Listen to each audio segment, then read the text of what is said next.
Alright, in this video here we're going to be talking about the laws of logarithms. We have three laws of logarithms that we use two different ways. We use them when we want to split apart a logarithmic expression into separate logarithms, which for some types of problems is convenient for us to do that.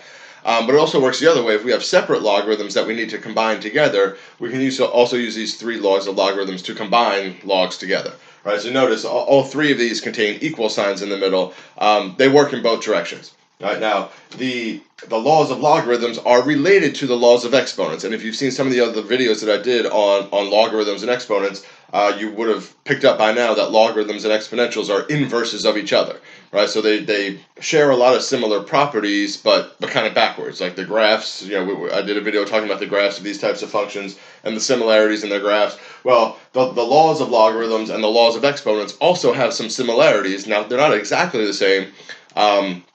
Because they're inverses of each other, so they're opposites. So the laws are not exactly the same for the exponents and for the logarithms, but they are related to each other. So when we talk about the laws of logarithms, I'll show you how each one of these is related to one of the laws of exponents that hopefully you're already familiar with. All right, so the first one, log base a of a times b. All right, so first thing, the base of our logarithms for all of these that we have here is just a lowercase a. Right? Remember, the base of the logarithm has to be a positive number other than 1.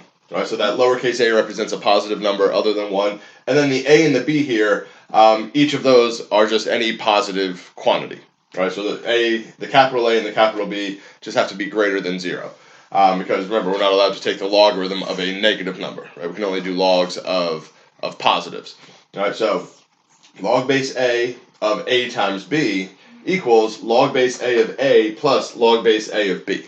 All right, so what this law of logarithms is saying is if I have a logarithm that involves two things that are being multiplied, right, the logarithm of a product, two things multiplied, I can split that apart into two separate logarithms where I take those two factors for my product, the a times the b, and just each one of those becomes what we call the argument of the logarithm. So log base a of a plus log base a of b. Notice when I split it apart, the base of this logarithm, the lowercase a, is the base of each of these two logarithms, right? So when I split apart a log like this, each one that I split it into keeps that same base as the original.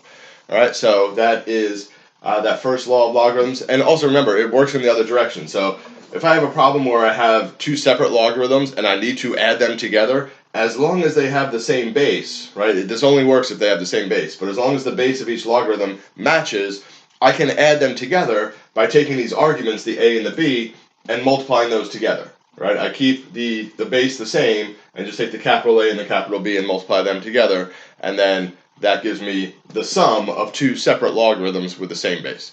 All right, and like I said a couple minutes ago, sometimes it's convenient to take a logarithm like this and split it apart like that. Like that comes up sometimes in calculus when you're doing what we call a derivative problem. Sometimes you have a logarithm that looks like this, and to take the derivative, it's actually easier to split it apart. So sometimes we use the property to go that way, or the law of the logarithm to go that way. Sometimes, like we'll be doing in another video that I'll be doing pretty soon, if we have an equation that involves more than one logarithm being added together, I need to combine those together into one before I can solve the equation. Right? So the law works in both directions, and for some problems, it's convenient to go this way. For other problems, it's convenient to go that way. Right, now, how this relates to the laws of exponents that we hopefully are already familiar with. I'm trying to remember what letters I used when I did the videos on the laws of exponents. I think I used a lowercase b. Maybe it was an a. It doesn't matter. All right, so here when we have two logs being added together, we combine them through multiplication. The related law of exponents, if I have b to the m times b to the n, that equals b to the m plus n. All right, so here if I'm multiplying two exponential expressions that have the same base, what I do when I combine them together, I keep the same base, but I add the exponents, right? So the multiplication and the addition with logarithms, well, with exponents, it's multiplication leading us to addition as well, right? Now, it's not exactly the same law, right? Here, the multiplication is happening inside the log function, and that splits it apart into two separate logs that are being added. Here, we have the two separate exponential expressions that are being multiplied. That combines it into one single exponential expression where the exponents get added together. But hopefully you see the similarities between those two, right? The multiplication leading to addition, or the addition here leading to multiplication for the logarithms when you combine them together, right? So again, similar but not exactly the same. So you can always think of these laws of logarithms and kind of revert back to the laws of exponents and kind of have a clue of what you're supposed to do with the logarithms based on the rules of exponents. All right, the next one here, log base a of a divided by b equals log base a of a minus log base a of b. Right, so for the first law, when we had the argument of the logarithm contained a product, right, two things multiplied together, we separate them into addition. For the second law, when that argument of the logarithm contains a quotient, contains division, a divided by b, we can split that apart as well using subtraction. Right, so multiplication takes us to addition, division takes us into subtraction, and notice, just like in number 1 up above, whatever this base is here, this lowercase a, when I split it apart, both of those logarithms keep that same base, right? That doesn't change. Just like with exponents, when I'm multiplying them, I keep the same base, but I add it together, right? So that base doesn't change. Same deal here, right? And this one also works in the other direction. So if I have two logarithms that are being subtracted, as long as those two have the same base, right? They're both base lowercase a, I can combine them together by taking the arguments, the a and the b, and dividing them. All right, so that's our second law of logarithms. And that also relates to a law of exponents, which was when we have b to the m divided by b to the n, right? We have two exponential expressions that are being divided. When I combine those together, I keep the base the same, and then I subtract the exponents. Right? So once again, division takes us to subtraction. With exponents, division takes us to subtraction. Right? But again, it's a little bit different. Right? It's kind of the opposite way around. Here, one single logarithm that has division on the inside gets separated into two logarithms that are being subtracted. Right here, for exponents, it's two different exponential expressions that are being divided, get combined together, and then we subtract the exponents.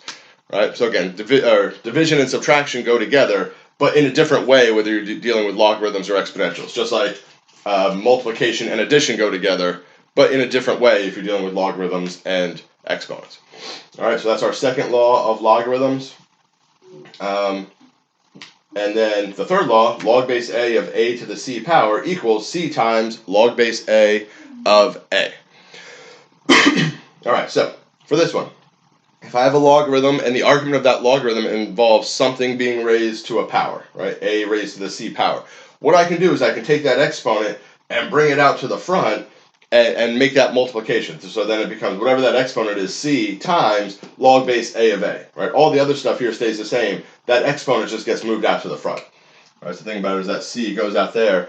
All right, so that's another law that we can use with logarithms to simplify or to expand logarithm expressions. And again, depending on the problem, sometimes you have to go one way, sometimes you have to go the other. Right? If I'm trying to solve an equation that involves logarithms and I have a number in front, sometimes what I need to do is take that number and move it into the exponent. Right? So I take it from this to this side and move that number into the exponent. Right? Other times, and again, this kind of comes up in calculus sometimes, I have something that looks like this, and I need to take that exponent out to the front in order for me to be able to work with it. Right? So it's important to know these three laws of logarithms. There's only three. Right? It's not like the laws of exponents where there was like 6 or 7 or 8 different laws, different rules that you needed to know. For the laws of logarithms, there's only the three, so it's important to know what they are. And the way this one relates to the laws of exponents, it's not quite as clear, right? But here we have a power leading us into multiplication. For the laws of exponents, if I have b to the m raised to the nth power, right? So I have an exponential expression raised to an exponent, right? Just like here I have something raised to an exponent. Well, that also leads me to multiplication, right? When I have a power to a power, I multiply those two exponents. Right here, if I have a logarithm of something raised to a power, that also creates multiplication, not inside the single exponent like here, but that c comes out to the front times the log base a of a. Right? So again, the laws of logarithms are related to the laws of exponents, just like in the opposite way. I hope that makes sense what I'm saying there. Right, here, a single log expression involving an exponent gets separated into multiplication. Here, an exponent being raised to a power, like separate from the exponent, gets combined together into a single exponent that involves multiplication. Right? So again, a power goes with multiplication, just in an opposite way. All right, so those are the three laws of logarithms. Very important to know, and I'll be doing another video where I go through some examples where we use these laws of logarithms in both directions. So I'll take some where we have things like this or this and separate them into looking like this, and I'll do other examples where we take ones like these and combine them together into stuff that looks like this. All right, so make sure you check out that other video I'm going to do where we actually see how these laws of logarithms work when we're actually doing problems.